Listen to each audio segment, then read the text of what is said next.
jadi persiksa. Cipong cinga son long lino nang kang hon.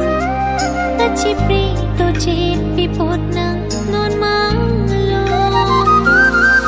Cukur cuhang dari de lason alam juwer nang ne ekai doreng me apan sine keklek kedam chopar nine.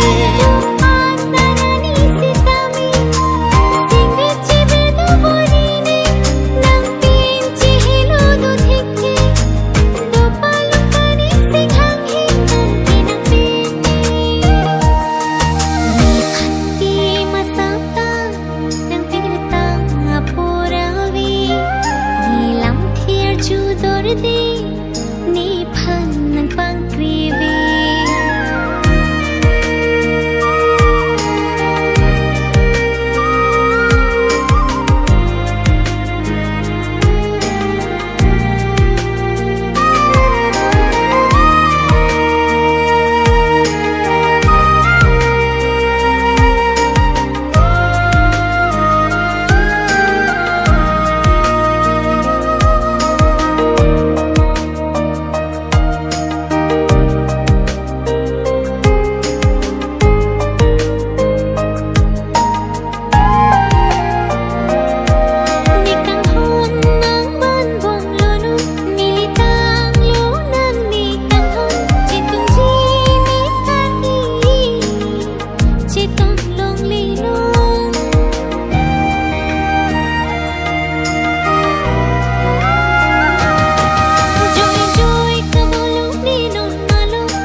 jadi nang ne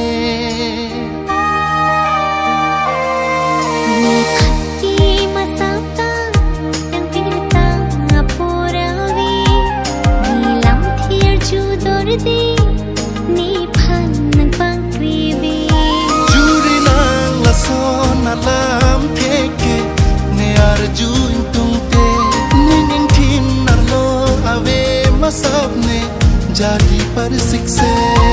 Cipong cinga